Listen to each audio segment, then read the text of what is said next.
Hello everyone, and thanks for watching Edupedia World Videos.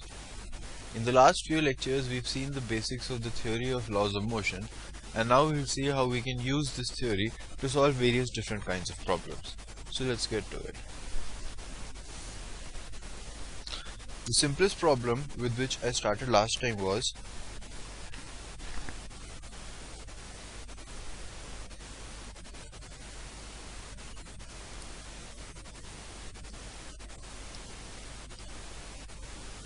let's say there's an object of mass 5 kgs. I want to find out what's the normal contact force between the ground or whatever this surface is and this block. So we'll draw the free body diagram of the block. 5, there's a force of 50 newtons, that is mg, mass times gravity, that is the net gravitational force, and there's a force upwards, n. Remember that the normal contact force, normal is another word for perpendicular. So the normal contact force is always perpendicular to the surfaces in contact. So since the surface in contact is horizontal, the normal force would be vertical. And on this cloud I'll draw the acceleration. In this case the acceleration is 0. So I'll get the equation n minus 50 is equal to 0, which means n equals 50. Now if I apply a force of 30 newtons upwards, then n will come out to be 20, right? Because 30 plus n minus 50 will be 0.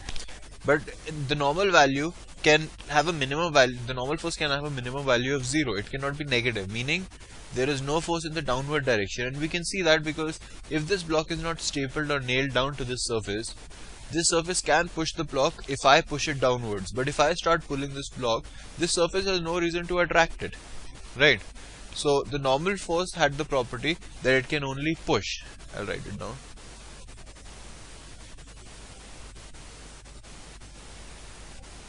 It can only push, and it is always perpendicular to the surfaces. So if I apply a force of 50 newtons, then the normal contact force would be 0.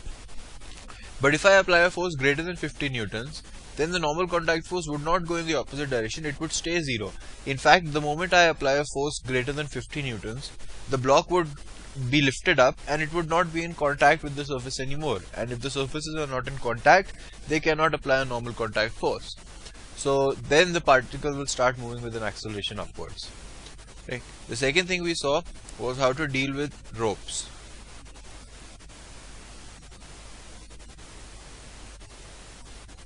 So let's say there's a block of mass 10 kg and a rope of mass 4 kg. We calculated the tension at this point was 100 newtons by taking only the block as the system. And this tension, by the way, on this rope is in the downward direction and on this block is on the upward direction. So the rope applies a force of 100 newtons on the block in the upward direction, and due to Newton's third law, the block applies a force of 100 newton on the rope in the downward direction, which stretches the rope. If we want to calculate the tension at this point, then it would be 140 newtons, and we saw that by taking the whole thing as a system, and at the middle point would be 120. And we also saw that if m was 0 instead of 4, then the tension at any point would be 100 newtons. And so we derived the result. We derived it, remember. You have to remember the result, but it's better to know the derivation. It helps get a better understanding. So we derived the result that for a rope which has no mass, or in other words for a light rope, the tension in the rope is the same throughout. So I don't need to ask you what is the tension at this end or what is the tension at this end. All I need to ask you is what is the tension in this rope, and it will have a specific value, and that specific value of tension will be there throughout the rope. Another property of the tension was tension can only pull. So if there's a force of, let's draw the free body diagram of this block. There's a force of 100 newton which is gravity, and there's a tension T. Now if I start pulling the block, let's say with a force of another 100 newtons, then the tension will be 200, and tension can keep on increasing. But if I push this block up, let's say I push this block, meaning I apply a force of 50 newtons upwards, then the tension will become 50 to make the acceleration 0. If I apply a force of 90 newtons, then tension will become 10 newtons. But if I apply a force of, let's say, 150 newtons, then the tension cannot go in the downward direction.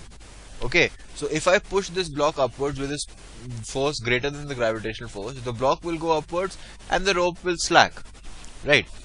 So the tension can only pull, it can never push. Now, if instead of a rope this were a rod, then no matter how much force I applied, the rod would not slack. So a rod has the property that it can apply either a normal force or the tension force. When it applies a force of pushing, it's a normal force, and when it applies a force of pulling, it's called the tension. Right? And obviously if the mass is zero, then tension is the same throughout. Right? Let's look at a few more examples involving ropes. So up till now we've seen one property of ropes, that is they are light. It's not necessary that they are light, but in your syllabus generally you should assume that they are light unless specified otherwise, and light is another word for saying the mass is zero. Another property which we'll assume unless otherwise given is that the ropes are inextensible.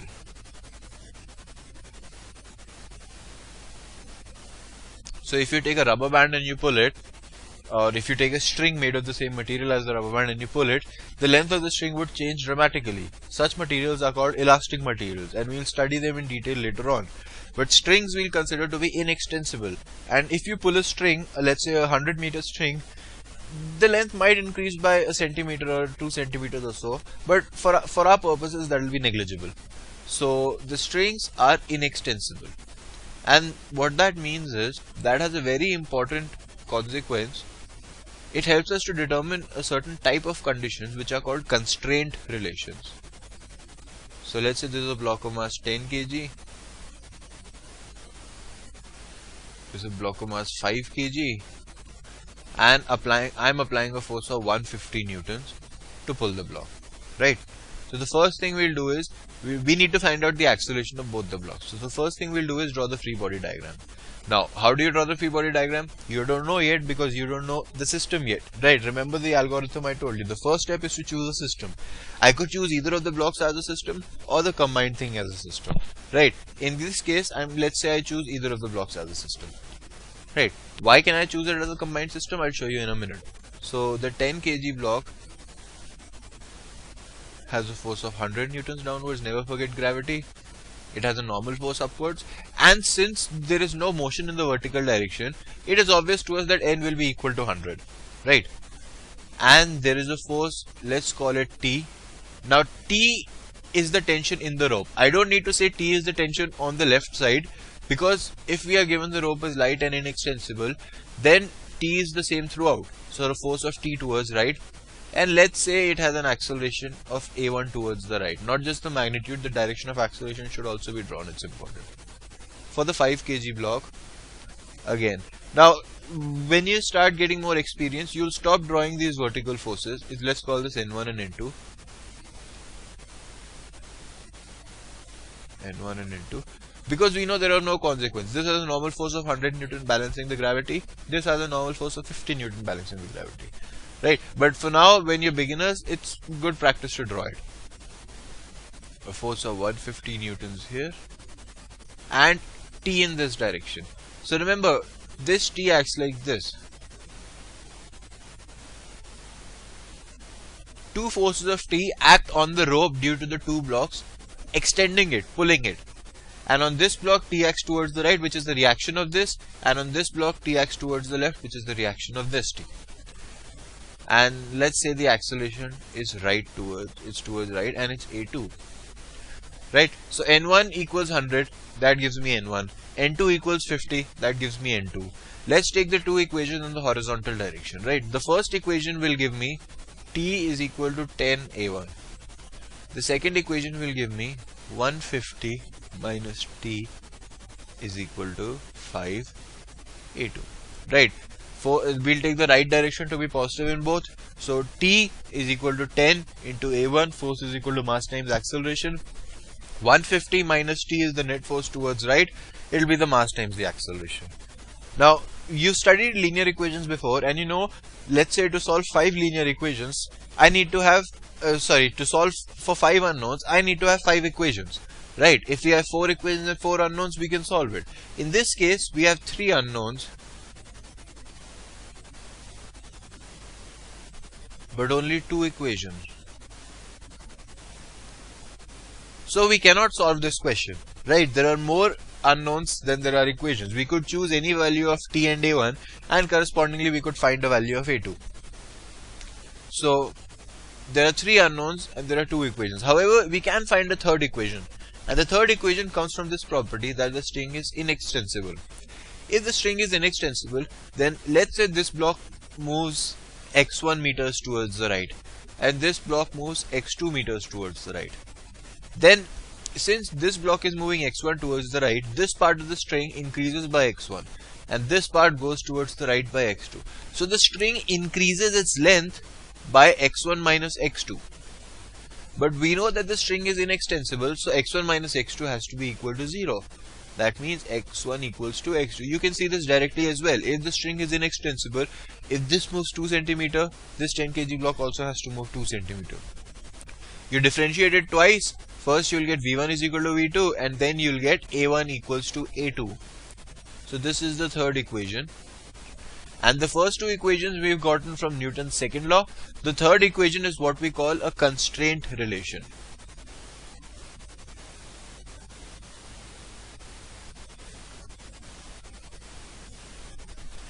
Right, and in many cases this is a way you'll be able to find the rest of the unknowns. Let's say you have 4 unknowns and you have only 3 equations, then you need to look for constraint relations. It's possible that there are constraint relations between the accelerations which might give you the 4th equation, enabling you to be able to find out all the 4 unknowns.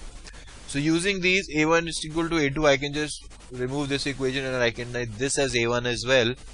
I can add both the two. I'll get 150 is equal to 15 a1, which gives me a1 equals 10, which gives me a2 equals 10, which gives me t equals 100. Right, now if we needed to calculate the tension, then this was the only way we could have done. But let's say we are in an exam and we are in a hurry and we don't need to find the tension. All we needed to do was find the acceleration. Then we can do it in a quicker way, and I'm going to show you the way, and you'll realize how to develop these ways through practice, right? So it's very important in laws of motion to actually try these questions yourself. That's the only way you'll gain experience. So instead of taking these two individually as a system, I'll take them combined as a system. Now remember, I said last time, you can take a system to be anything as long as all its parts have the same magnitude and direction of acceleration, or in other words, have the same acceleration. So in this case, both these parts have an acceleration of a1 towards the right. As it happens, the rope also has an acceleration of a1 towards the right. So I can take this combined thing to be a system. For this combined thing, the mass will be 150. There'll be the mass will be 15. 150 newtons will be acting down. There's another N3, which is the total normal force, will be acting upwards. There is a force of 150 newtons acting. The whole system is going towards right with an acceleration a. And now notice this, we do not need to include the tension because now it becomes an internal force, right? In fact, if you add these 2 tensions or these 4 tensions, they'll all add up to 0. So when we choose a system, we don't need to calculate the internal, we don't need to take the internal forces because they'll add up to 0 anyway by Newton's third law. And now we see if we needed to find tension, this method could not have worked because we don't even have an equation for T. But I can directly see using F is equal to ma, 150 is equal to 15a, which gives me a is equal to 10.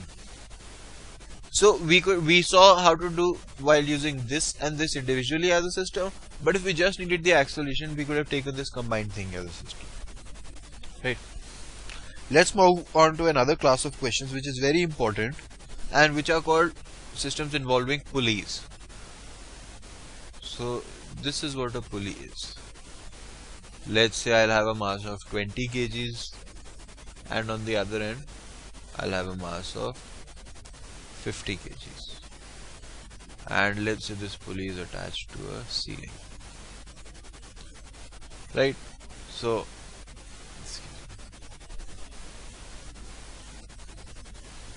yeah. So this pulley is free to rotate, and this is one rope going throughout. Right? So what we'll do is, we need to calculate the acceleration of both of them. The first thing I can do, now you can do this through the question as well, or you can do it at the beginning. I generally prefer to do it at the beginning, which is we'll try to find the constraint relations right away.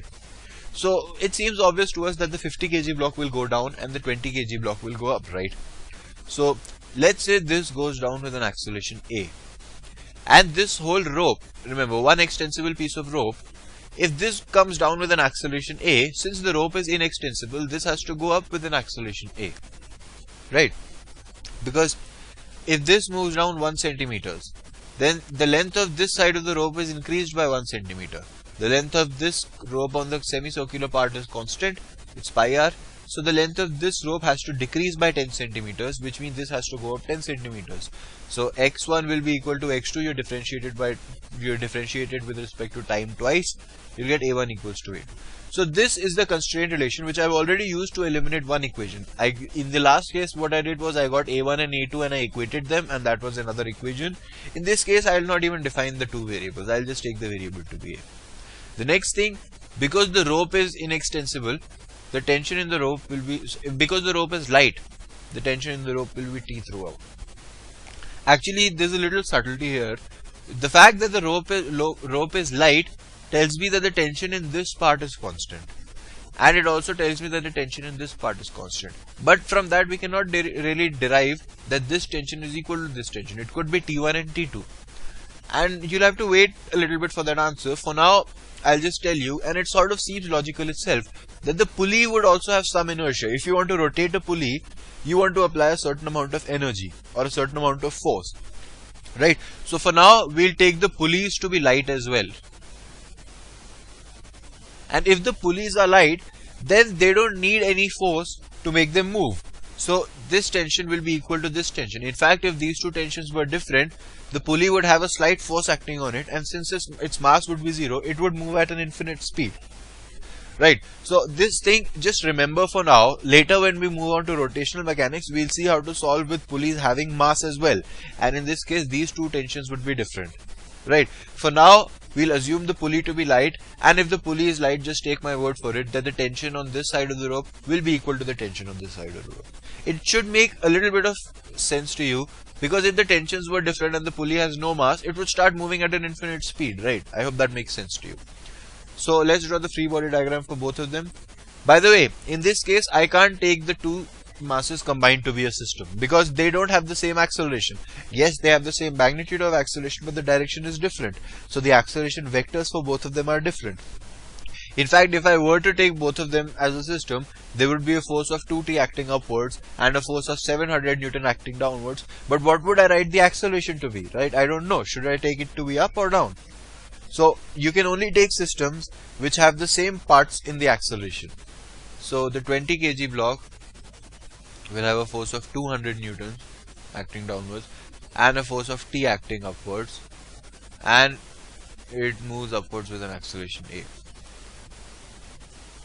The 50 kg block has a force of 500 newtons acting on it, force t acting, and it is moving downwards with an acceleration. So the equation for this will be t minus 200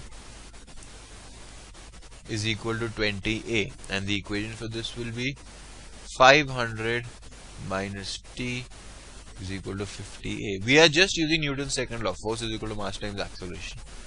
Now we have two equations and two unknowns, so we can happily solve these. I can see that I can eliminate t directly by adding the two, and I'll get 500 minus 200, that is 300, is equal to 70a, or a is equal to 30 by 7. Right. Now obviously I can put a into any one of them and calculate the tension as well. Right. So this is how you solve problems involving pulleys. I'll just take one small example for pulleys again, and there's a huge class of questions that can be built by using pulleys.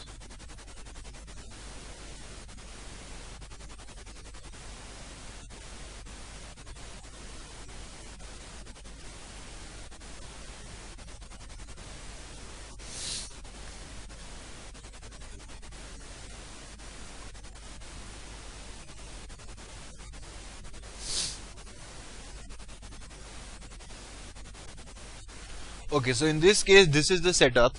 There's a block of mass 5 kgs. Attached to it is a rope which goes through a pulley, and there's a person who's pulling the rope at another end with a force of 20 newtons. Right. So the only problem in this case, which some students have a little bit of confusion in, is what is the tension? So I'll tell you a simple semantic way to find out the tension. If a man is applying a force of 20 newtons towards the left on the rope by Newton's third law, the rope is applying a force of 20 newtons towards right on the man. Right? But the force applied by the rope on the man is the definition of tension. So the tension will be 20 newtons. Right? And this is universal. If I have a massless rope and I pull it with a force of 100 newtons, then the rope is pulling me back with the force of 100 newtons. But that is the definition of tension, the force by which the rope pulls me back. So the tension will be 100 newtons. So in this case, the tension is 20 newtons. And I'll draw the free body diagram of this 5 kg block. Force of 50 newton acting downwards, normal acting upwards, which will be equal to 50. A tension acting in this place, which is 20 newtons and nothing else. And let's say it's going towards the right with an acceleration A. So 20 equals 5A, A equals 4 meters per second square. Right? So you can have questions involving pulleys, involving two pulleys, involving pulleys and wedges, and a lot of other types. But generally, the only addition to the concepts we've learned so far is you need a way to try to find out the constraint relations between them. Right? There's another class of questions which is quite important, and that's called problems on inclined planes. We saw a brief trailer of this when we did projectile motions, and then I told you how to solve projectile motions on an inclined plane. So this is called an inclined plane. Something this is also called a wedge. This angle is theta.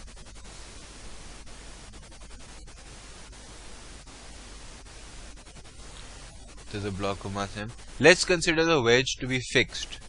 We can consider the wedge to be moving as well, and it makes it a little bit more complicated. For now, let's consider the wedge to be fixed. And let's say everything is smooth. So if we drop a mass m from this inclined plane, we know it's going to go down with an acceleration a, right?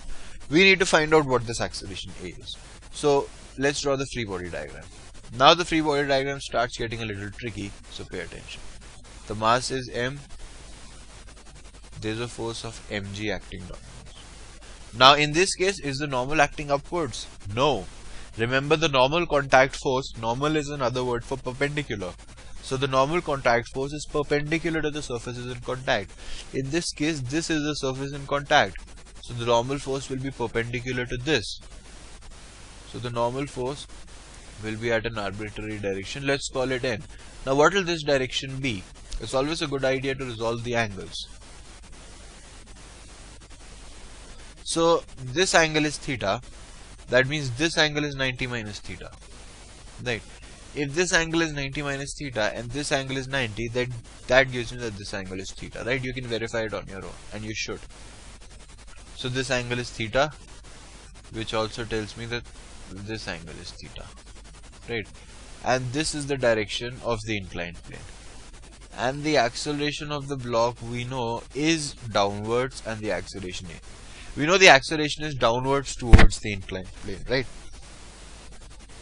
So now we have to resolve this into two perpendicular directions. We could actually take the horizontal and vertical directions, or we could take the directions along and perpendicular to the inclined plane, right? So in this case, I'm going to show you in both ways, but generally the convention we use is we choose the directions along the acceleration. So the convention would be to take the directions along and perpendicular to the inclined plane. So let's do that first. So in that case, along the inclined plane, mg has a component mg sine. This is mg sine theta and this is mg cos theta, right? Because this is the angle adjacent. So the force is mg sine theta. The component of normal is obviously 0 because this angle is 90 degree. So I get the equation mg sine theta is equal to ma. And in this direction, perpendicular to the inclined plane, there is no acceleration, right? The component of the acceleration perpendicular to itself is 0. So n minus mg cos theta will be 0.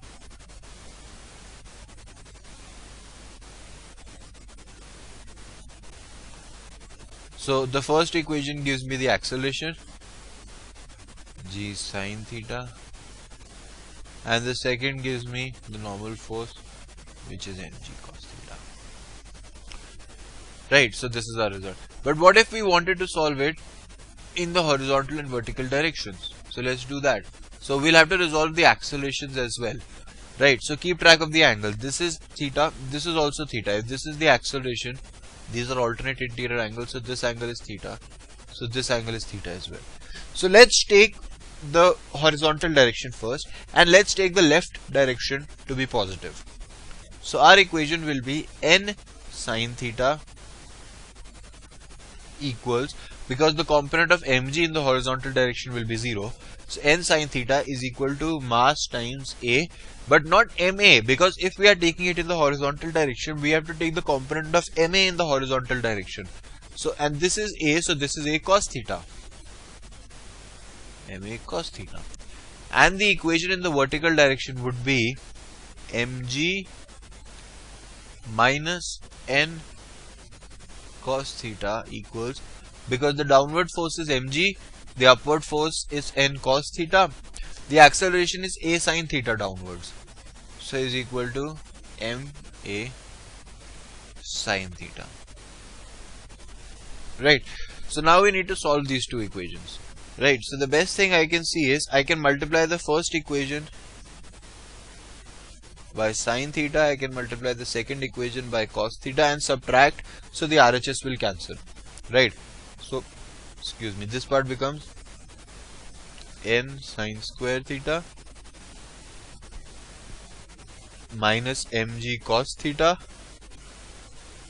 plus n cos square theta equals 0, because the RHS cancel, and n sin square theta plus n cos square theta is n, so it gives me n equals mg cos theta. So we see that no matter in which directions we resolve the equation, we'll get the same answer. The acceleration we can try now. So if n is mg cos theta sin theta, this equation becomes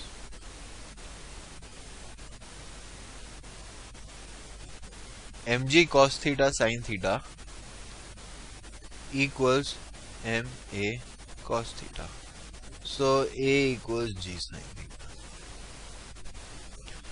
right? So we see that no matter in which directions we apply the equation, we will get the same answer.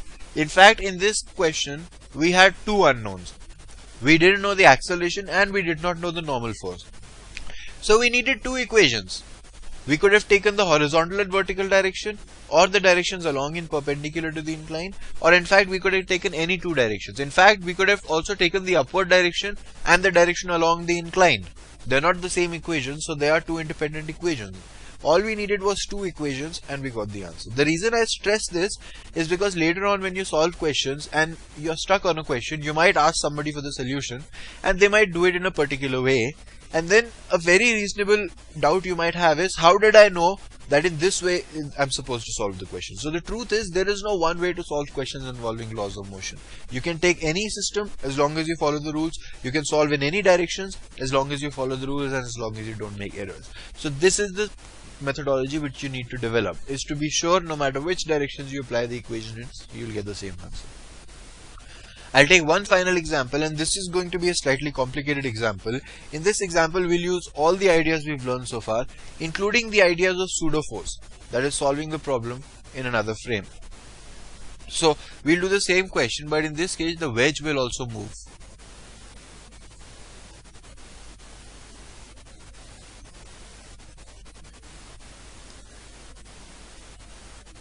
The wedge has an angle theta, it has a mass capital M.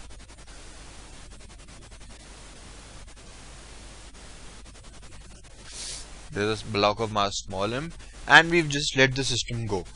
So what's going to happen is, first of all, because everything is smooth and the wedge is not fixed, it is also free to move.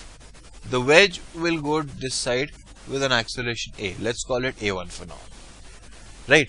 Because of this block, you can imagine that if you put a block on a wedge, the wedge does go behind, right? We'll see the actual mechanics in a moment when we draw the free body diagram.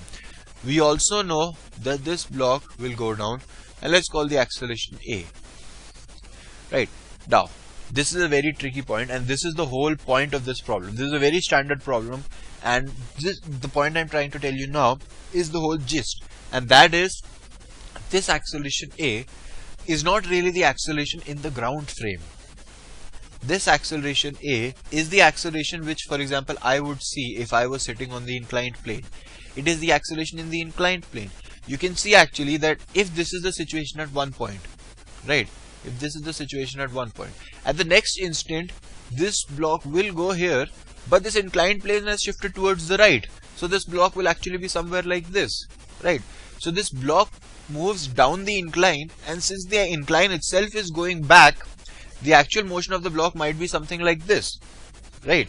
Because one instant the block moves a little bit down, but the incline on which it is moves towards right. As the block moves down, the incline moves towards right, and it might have an acceleration like this, like this, like this, like this, depending on this A. But the acceleration in the ground frame is not going to be even this.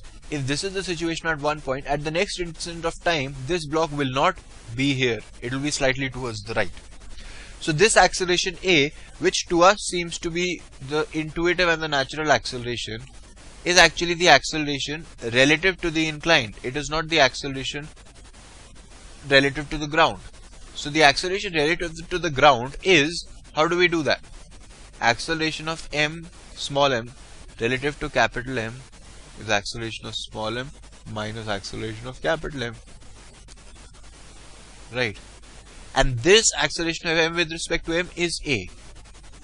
This is equal to am minus acceleration of mass m is a1. Right. So this gives me am is equal to a plus a1. And that's what I told you. The net sum of these two accelerations will be the net motion of this mass m block. Right. I hope you have gotten it, because from now it's all mathematics. This was the only important one. Right, so I hope you've understood this. Let me just rub it once. The net acceleration would be the sum of these two accelerations. So let me draw the free body diagram for both of them. This is a wedge of capital mass M. It has a force capital Mg downwards.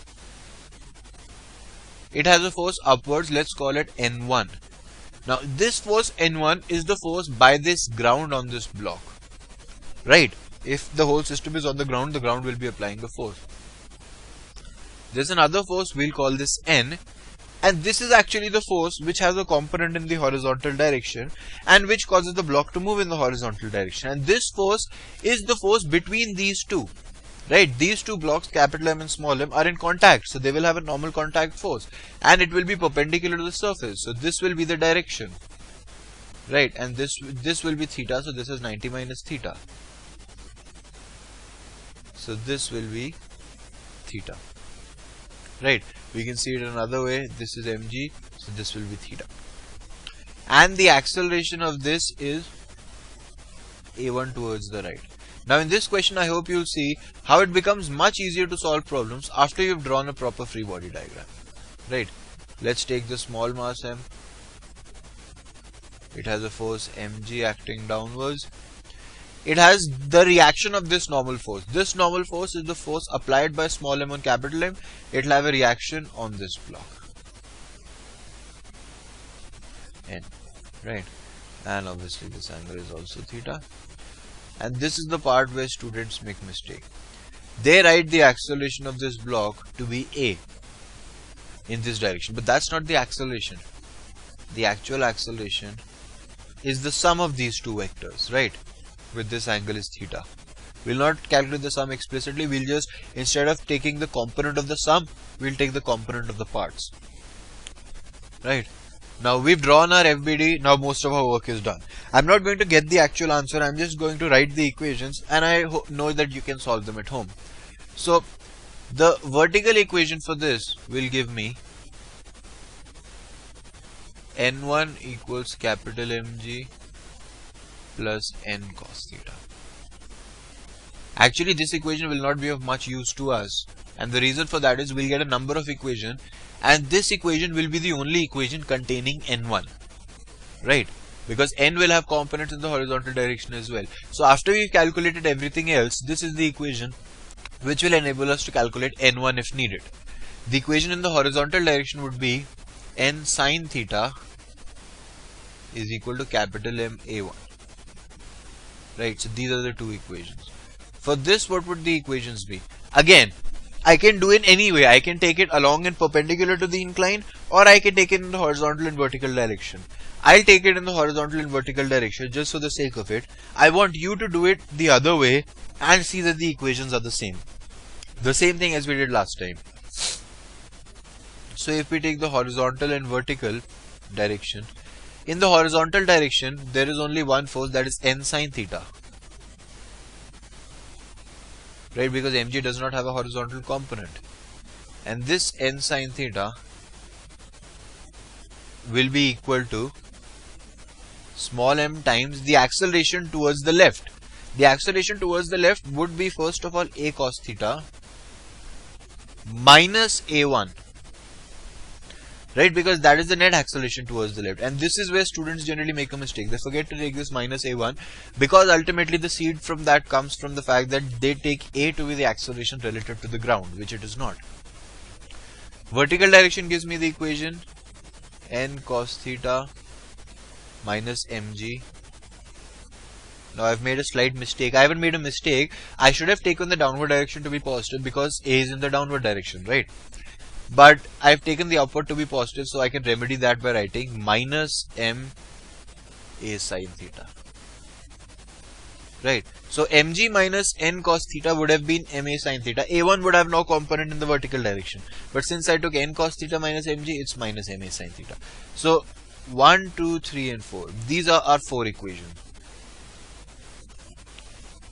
And what are our 4 unknowns? Our 4 unknowns are n, n1, a and a1. So you can calculate these, and you should try to do it along and perpendicular to the incline as well, and I'm sure you'll get different equations, but the final answer will be the same. Right, so this is how we solve. This is basically as complicated as it gets, and you can see even this problem seems very simple if you follow the rules, and the most important thing, you draw a neat and precise free body diagram. That is very important. Right. Now I'm going to show you that everything we did in the ground frame, but we could have done the same things in the frame of the inclined plane, right? And the answer would be the same. In that case, I would have to use a concept which we've discussed earlier, which is called pseudo force. So let me just write here what the pseudo force is. The pseudo force is minus mass of the object, the acceleration of the frame, right?